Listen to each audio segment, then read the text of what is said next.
morning. Good morning, Carrie. Welcome to UUCC, the Unitarian Universalist Church of Canandaigua. We are a group of spiritual freethinkers who gather to celebrate life, build community, and better our world. And wherever you are on your spiritual journey, you are welcome here. I'm Carrie Teague, your worship associate for this morning, and the service today will be led by our minister, the Reverend Cindy Terlazo. Thank you to everyone on this morning's worship team, including music by Bill Mells. Today's service will be intergenerational, with children of all ages invited to stay for the full service and take a break in the wiggle room if needed. If this is your first visit, welcome. We invite you to sign the visitor's book in the entryway. And whether it's your first visit or your 1,000th, we are glad you came. The service is also being live streamed to our YouTube channel, and we plan on continuing with hybrid services, so you can join us each week here in person, on Zoom, or later on YouTube. To help us connect better with our friends watching from home, please turn around and give a wave to the camera. And at the end of the service, we'll invite our friends on Zoom to turn on their cameras and wave back. I have a few announcements to share with you today. To help make the most of our time together, event details can be found on the printed announcements, which is on the board just to the right behind the Held in Community thing back there. And they can also be in the weekly email, so you can check them out there as well. If you have a joy or sorrow to share today, please fill out the card on or near your chair. We will invite you to bring them forward and place them in the basket after Bill rings the chimes and begins to play. You can also come forward and drop a pebble or a shell into the column of water here for a joy or sorrow that you prefer not to share, or you could do both. Please join us after the service today for our second Sunday potluck. Whether you brought a dish to share or not, you are welcome to stay. We always have enough to share. As a way to tie together our food-related justice work, we will ask the children, although we do not have any today in the room, so we will ask for somebody young at heart for help collecting our shelf-stable food items during the offering today by picking a wagon and wheeling it around as the offering baskets are passed. If we do not have anyone who feels young at heart who wants to do that, we will set them up in the back and you can just drop off your stuff later. We will organize these donations along with any others brought in throughout the month, and then we send them out to food pantries and blessing boxes around the area with volunteers who attend our Justice Table, which is the third Friday. So Friday, May 15th, and every third Friday of every month, we will be hosting Justice Table, a community potluck from 6 to 8 p.m. Children are welcome. And this month, we'll be working on preparing materials for Pride events, along with other ongoing projects. And if you have any questions, you can contact Danielle Lyon. If you are interested in serving on the board or nominating committee for the 2026 to 2027 program year, beginning this July, please let a member of our current nominating committee know, and that would be either Laura Wink or Nancy Reed. Both are here today. If you are interested in becoming a delegate for our congregation for the UUA General Assembly in June, contact Karen Alvarez, board president, who is also here today. The New York State Convention of Universalists will be holding its annual convention this year in conjunction with the UU Weekend at Silver Bay from October 9th to the 11th. And in addition to the annual business meeting, the weekend features workshops, activities, music, meals, lots of time for fellowship and relaxation, and plus it's going to be dropped at beautiful October 9th and 11th up at Silver Bay. So volunteer to be a delegate for our church and register before June 7th to be eligible for a registration subsidy of $300. And the UUCC is eligible to send up to 4 delegates. So if you're interested, please talk to Reverend Cindy. Are there any other announcements for the good of the community? And I see Miss Poppy has come, so we're going to ask for her help with the wagons when we get to that point. Okay, I have an announcement. Oh, okay. Good timing. I'm just late. If anyone is interested and you're in Scott Comagie's district, Jeff and I are hosting a little event for him at our house next weekend. And if you're interested in learning more about him, come talk to us and we'll get you the information. Well, Jeff, what's his district again? Do you remember? 54. New York 54.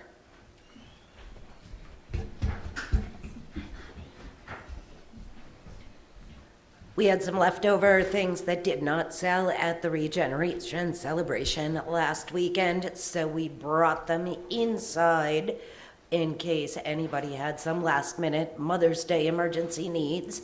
And please, also for sale are all those spider plants, because I do not need to take 8 spider plants back home with me. Thank you.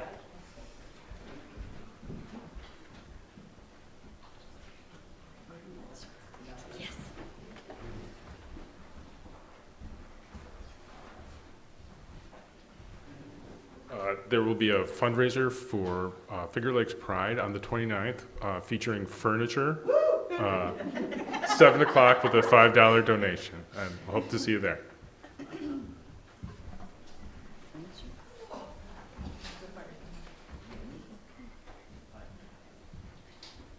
As we prepare to be fully together, I remind you to silence your phones and devices. We now enter a space of worship, and now's the time to bring forward any joys or sorrows or come up and drop a pebble.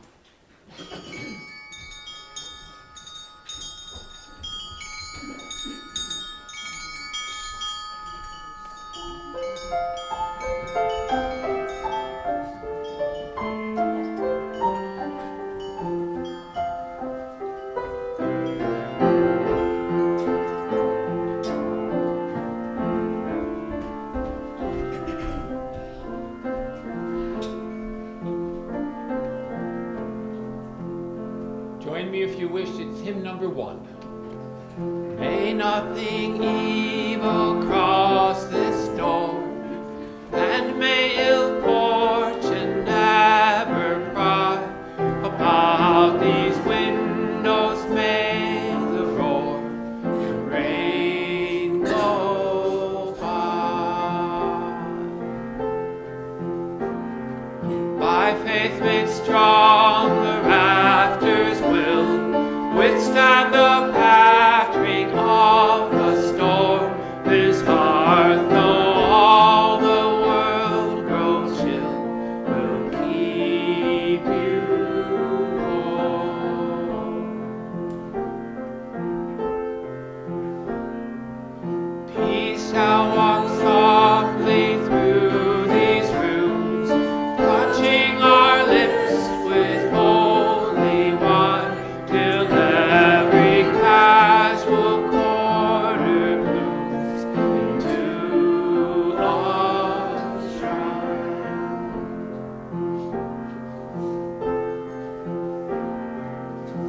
With laughter draw a raucous shout, and though these sheltering walls are thin, may they be strong to keep hate out and hold love in.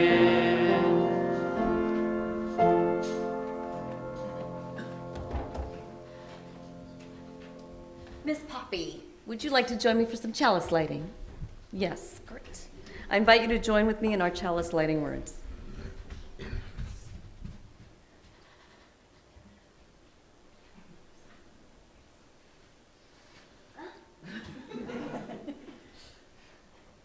We gather this hour As people of faith, with joys and sorrows, gifts and needs, we light this beacon of hope, sign of our quest for truth and meaning, in celebration of the life we share together.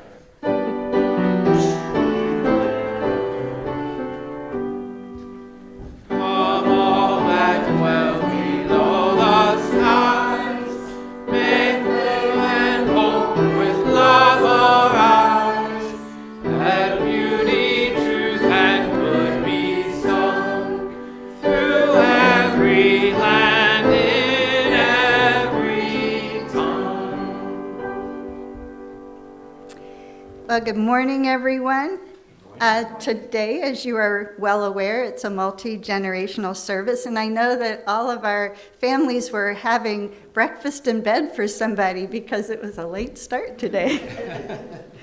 In thinking about a topic for a multi-gen service, I thought I might appeal to the idea of looking at the things that scare us and the stories that we tell ourselves about what's going to happen next, and think about how those stories can fuel our fears or how they can serve as reminders to our own courage, our own curiosity, and our willingness to keep turning the pages of the unknown future. Today is also Mother's Day, a celebration of care, of nurturance, of honoring the ways in which each of us has the ability to mother others and ourselves. We know that the world that we are currently living in is a world in great need of such care.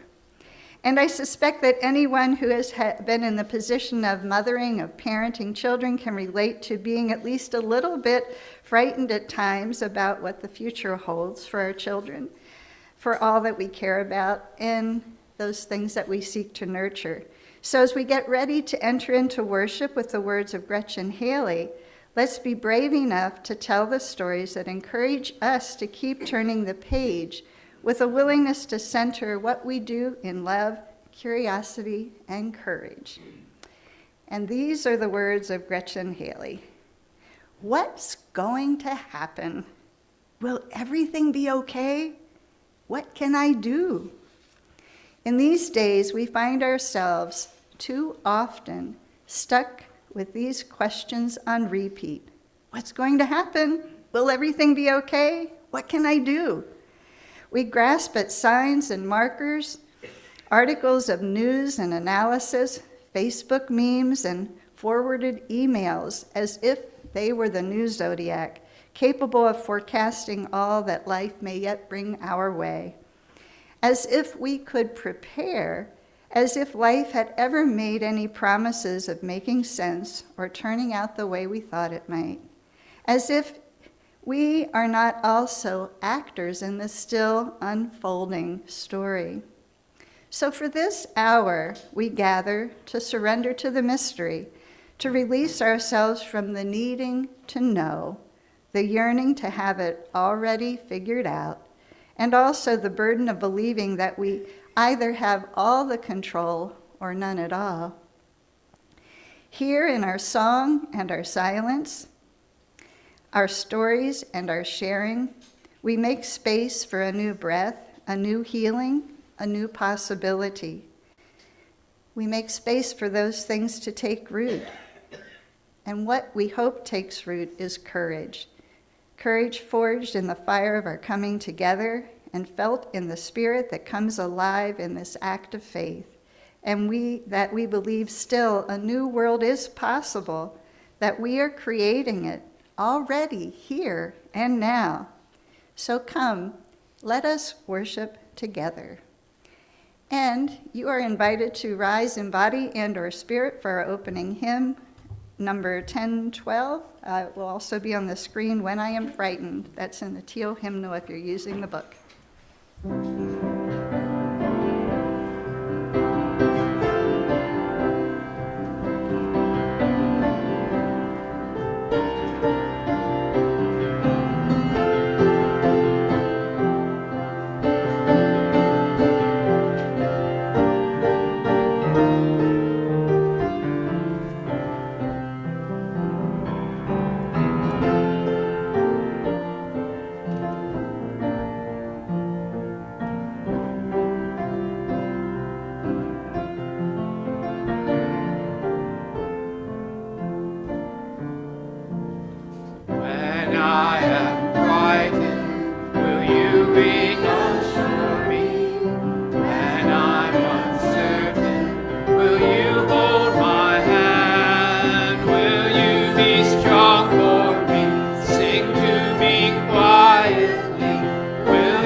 So our Time for All Ages today is a story that maybe some of you are familiar with. It's a Sesame Street story, The Monster at the End of This Book. So we had hoped to have images on the screen that you could see. These pictures are not big enough, so I will try and describe them because they kind of help. So use your imagination as we share this story. So Grover starts out saying, "What did that say?" On the first page, what did that say? Did that say there will be a monster at the end of the book? It did. It said there will be a monster at the end of the book, and oh no, I am so scared of monsters. So he's scared of monsters. Shh, listen, I have an idea. If you do not turn any pages, we will never get to the end of the book, and that is good, because there is a monster at the end of the book. So please don't turn the page. Poppy, should I turn the page? No? Oh! Okay, hold on to your mama. I am going to turn page. You turned the page! Ah! Maybe you do not understand. You see, turning the pages will bring us to the end of this book, and there is a monster at the end of this book. But this will stop you from turning the pages. See, I am tying the pages together so you cannot. See, Grover tied all the pages shut, but let's see what happens. Uh-oh, uh-oh. You turned another page. Ah! You do not know what you are doing to me. Now stop turning pages. Okay, Poppy. So I'm going to do it. I am. I'm going to turn another page. Ah, there. I, Grover, am nailing this page to the next one so that you will not be able to turn it, and we will not get any closer to the monster at the end of this book. So there's Grover. He's trying to nail those pages together. But you know what? I'm going to do it again. All right. Do you know that every time you turn another page, you not only get us closer to the monster at the end of this book, but you make a terrible mess? It's a big mess. Okay, he's going to try again. This will stop you from turning pages. A heavy, thick, solid, strong brick wall. I would just like to see you try to turn this page. So, see, look what he did. He made a brick wall. But you know what? I'm going to do it. I'm going to turn another page. Do you know that you are very strong? Because the wall fell down. Okay. The next page is the end of the book, and there is a monster at the end of the book. I am so scared. Please, please do not turn the page. Please, please, please. Oh, Poppy, I'm going to do it, though. Here we go.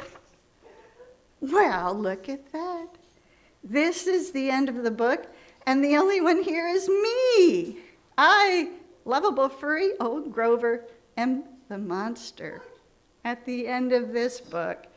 And you were so scared. I told you and told you there was nothing to be afraid of. The end. And then the last thing Grover said was he was so embarrassed.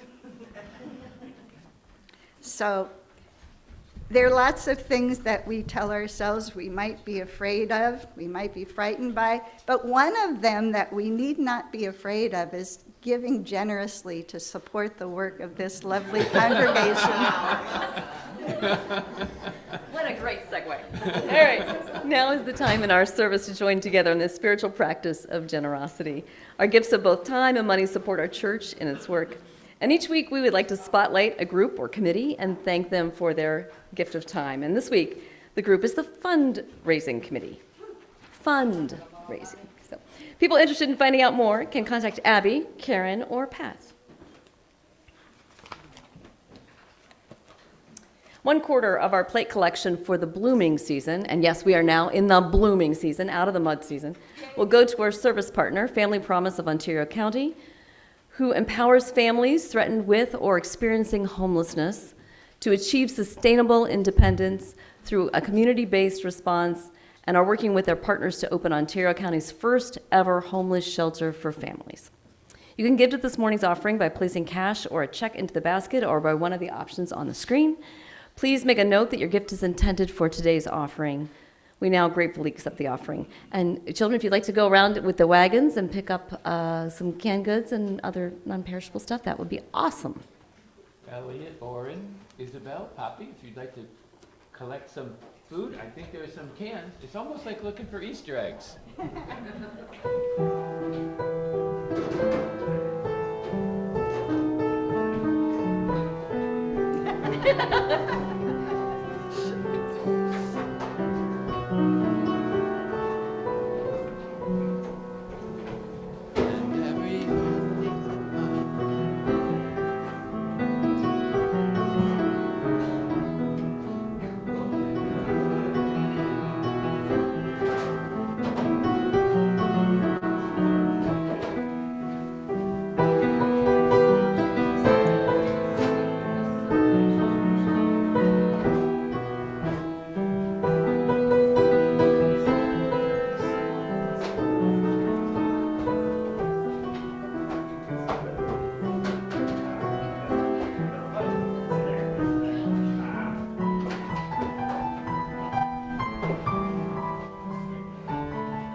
The reading today is Be Not Afraid by Reverend Karen G. Johnston.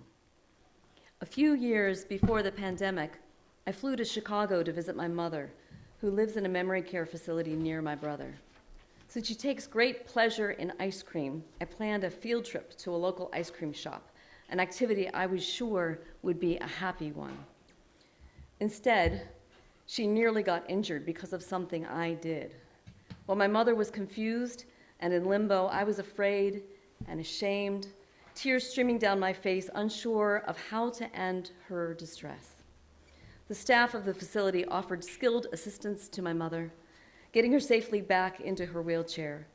They offered me only deft compassion, not the terse judgment I feared. Their response reminded me that it is through our shared interdependence that we are sheltered and saved. In one of her poems, Naomi Shihab Nye describes strangers meeting at an airport gate, one very much in distress, the other helping. They discover that they are, and always have been, connected. In the poem, it turns out that all is not lost. In the poem, it turns out that the world is a shared world. Having just learned this with my mother, I learned it yet again on my way home. As I headed to baggage claim at the airport, I heard a whisper from the stock-still figure at the top of the escalators. Tengo miedo. I'm afraid. She was frozen with fear. Speaking to herself, speaking to the universe, I decided she was speaking to me. Instead of breezing past, I offered what I hoped was a kind smile.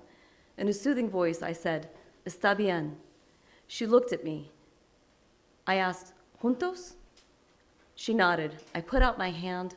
She placed hers in mine, and then we counted. Uno, dos, tres.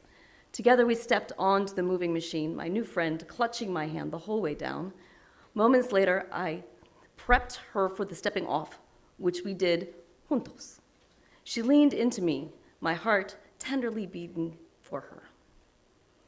It's so easy to get lost in our fears, to feel all alone. It's true, there are some fears we, you, me, everyone, may face solely on our own, yet compassion is a choice to not allow all to be lost. Compassion is affirmation that we live in a shared world and are better for it.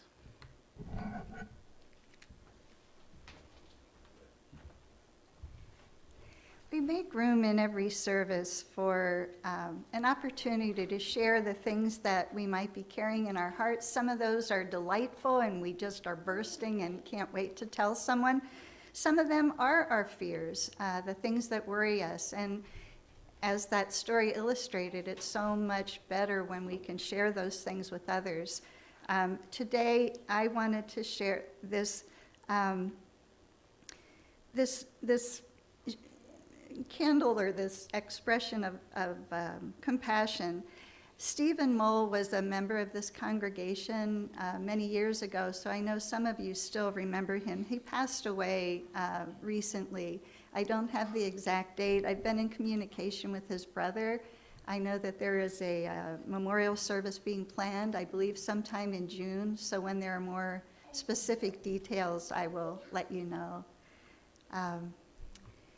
And for all those things that you are carrying in your hearts today, know that this community is here to help you hold them. So I'm offering this in terms of Stephen's family, and in holding all of the things you might be carrying, I'm going to say, you are being held, and I invite you to say the same with me. You are being held.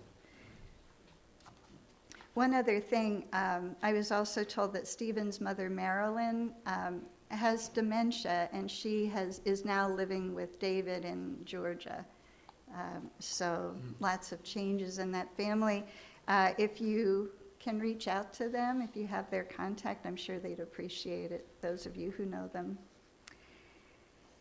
So let's take a collective breath together, making connection with one another, making connection with ourselves as we enter into a time of meditation, prayer, reflection, with the words of Tanya Marquez. Spirit of the great mystery, help us to remember that we need not fear agitation, for agitation is the rhythm of life itself, to be put into motion, to be stirred. We need not fear the movements that decenter what we always thought to be permanent, for we carry within the center of our understanding the compass to show us the way. Great mystery remind us that we carry with us the love that will hold us, the vision that will guide us, the relationships to all beings, and the world that will ground us. Help us to remember that we are always being held by a love so strong, by a love that asks us to go forth in peace and in gentle agitation to stir this world to the side of love. Let's breathe in and breathe out together.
So, I think it's useful to name the things that scare us.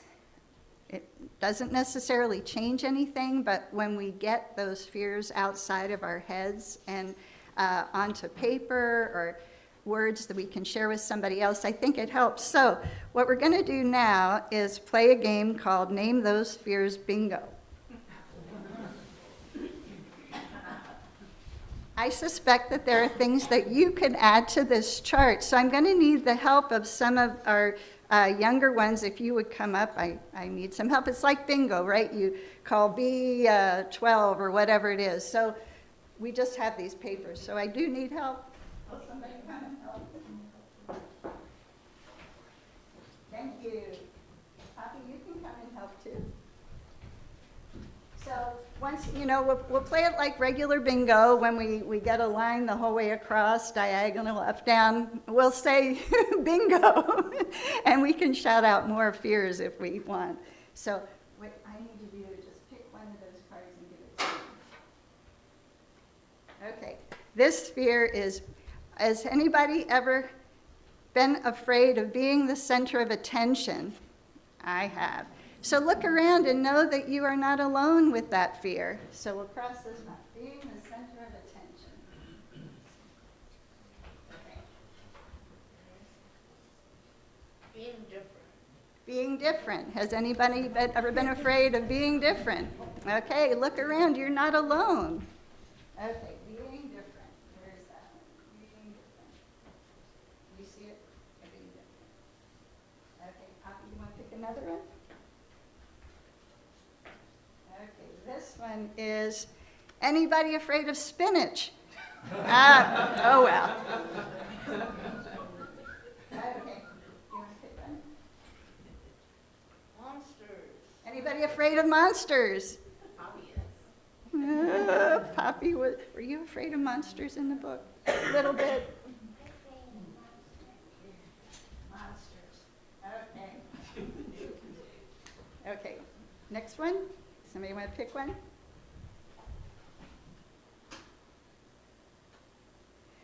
Okay, has anybody been afraid of not wishing Mom Happy Mother's Day? I think we got it. Oh, there's one back there. Okay, let's see. Poppy, you want to pick one? Has anybody ever been afraid of making mistakes? Okay, not alone there. Where's making mistakes? Right next to different. Oh, we're getting somewhere there. Okay, next one. Being hurt. Anybody ever been afraid of being hurt? Yeah. Okay, where's being hurt? You're really good at finding it. There we go. Poppy, you want to pick one? Anybody afraid of snakes? There's a few. A few people are afraid of snakes. Okay, we're getting close on a couple of them. The future. Anybody afraid of the future? Okay.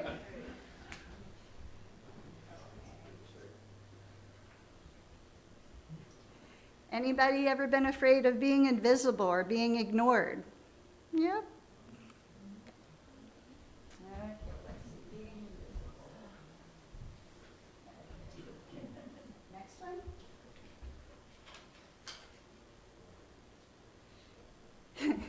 Anybody afraid of everything?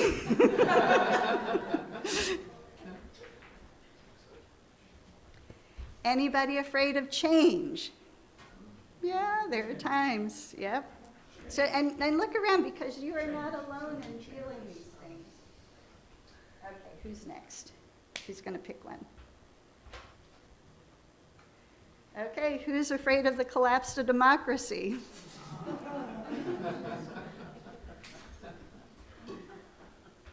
Okay, next. Who's ever been afraid of being alone? There's some of us, yeah.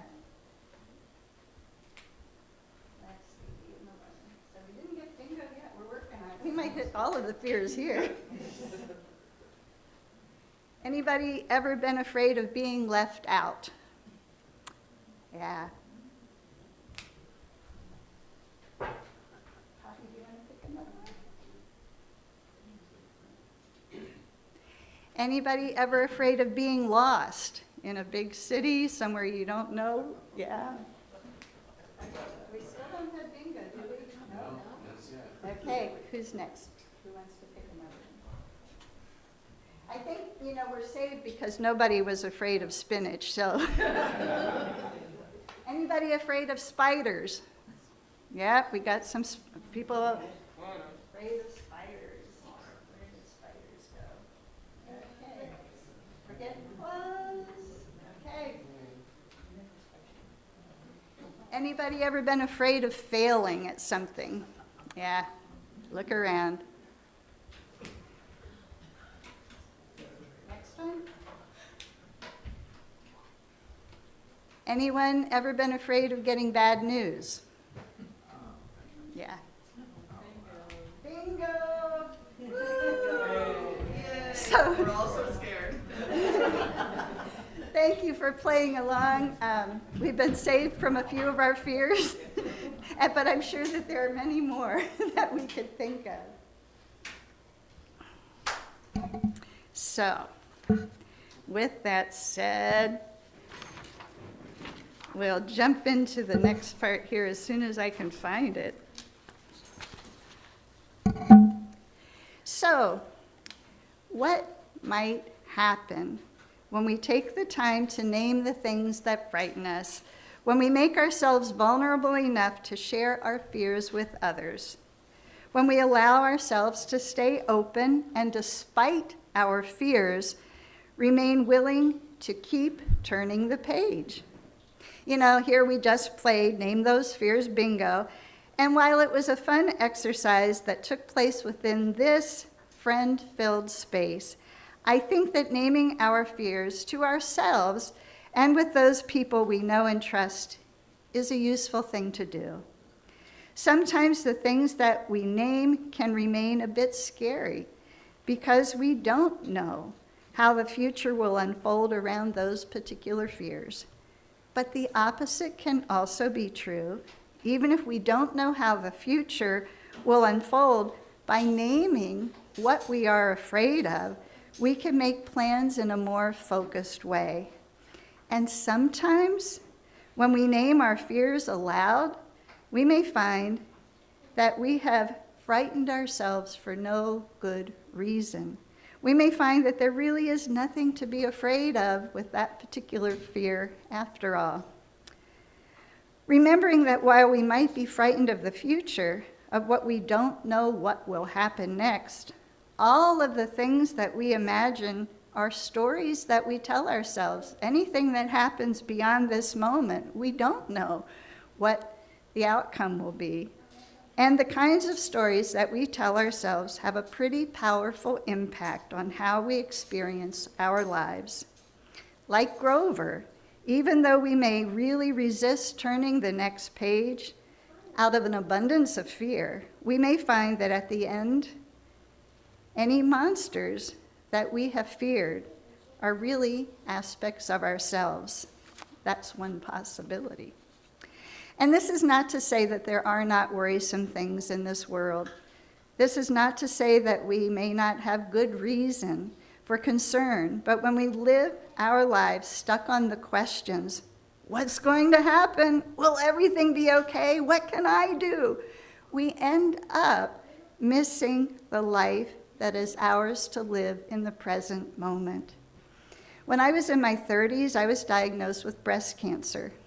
Hearing those words, "You have cancer," initially really rattled me, and I know that that's an experience that other people have had in this room.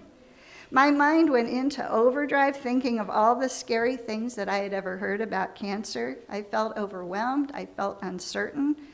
I wondered, what's going to happen next? Will everything be okay? What can I do? I was fortunate in that I never felt ill. While I did have surgery, I was able to forego radiation and chemo, which certainly added to my general feeling of physical wellness. Despite this, I have a very clear memory from this time of being outside on a gloriously beautiful day, and all I could think of was what I was afraid of. Is this the end for me? What will happen to my young children? How will we pay all the bills? Over and over and over, worrisome questions played in my mind. And it took me a while to remind myself that I was still alive. I actually felt pretty good. It was a beautiful day. I had friends and family who cared about me, who were there for me. And regardless of what the future might hold, that day was a precious gift, if I could allow myself to see it as such. When we can make ourselves vulnerable enough to voice our fears, when we can make ourselves trusting enough of someone else's fear, we may find that we can offer one another so much comfort, grace, and an on-ramp back to our own resiliency. When we're able to become more comfortable with our own discomfort, we may just recognize the value that resides in the shadowy parts of our lives. As Tanya Marquez reminded us, we may find that we need not fear the movements that decenter what we always thought was permanent, for we carry within the center of our understanding the compass to show us the way. We may find that the things we have feared, our agitation perhaps, can be utilized in ways that help us stir this world more fully to the side of love. When we're able to remain open to the possibilities that an uncertain future may hold, we may also find that we're able to keep turning the page with a sense of curiosity rather than fear. Let's see if we can keep naming our fears, sharing our vulnerable selves in safe spaces, making spaces safer for ourselves and others, and be curious enough to keep turning the page. What we find at the end of the book may end up surprising us in good ways. Consider the gifts that a spiritual practice of willingness to keep turning the page can provide. The world is uncertain, and you know what? It always has been. My prayer for each of us is that we deepen our own sense of wonder for the unknown, that we stay open to the gifts that each precious day offers us. May it be so.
Our closing words are by Deborah Hafner.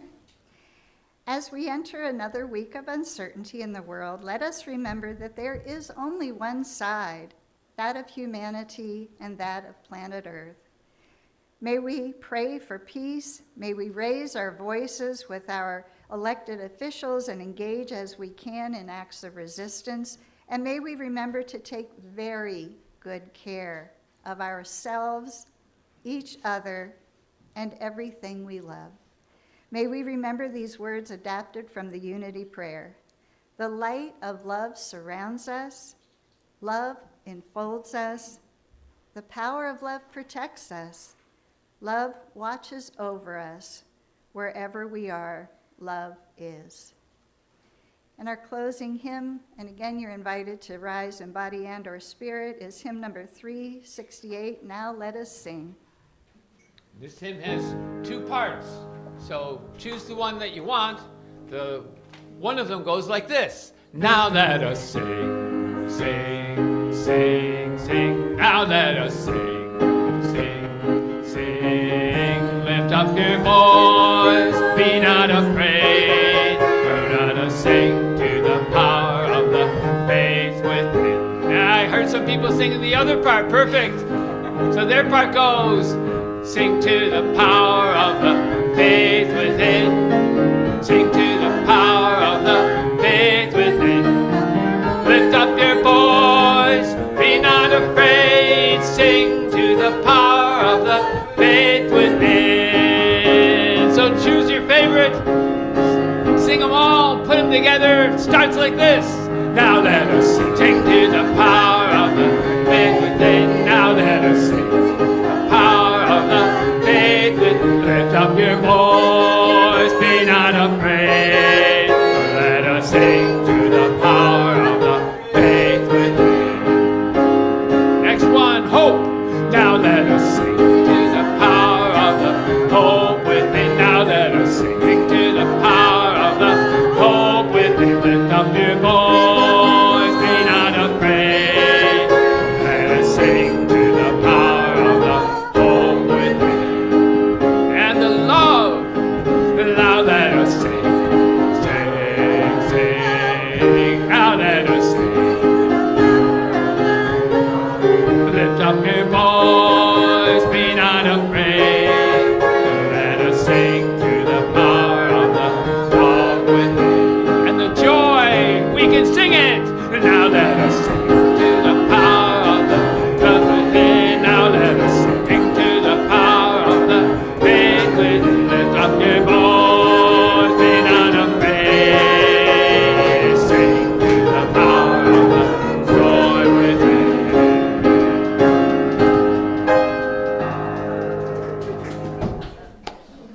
If you're joining us on Zoom, now is the time to turn your camera on if you'd like to wave goodbye.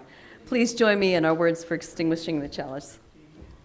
We extinguish this flame, but not the light of truth, the warmth of community, or the fire of commitment. These we carry in our hearts until we are together again.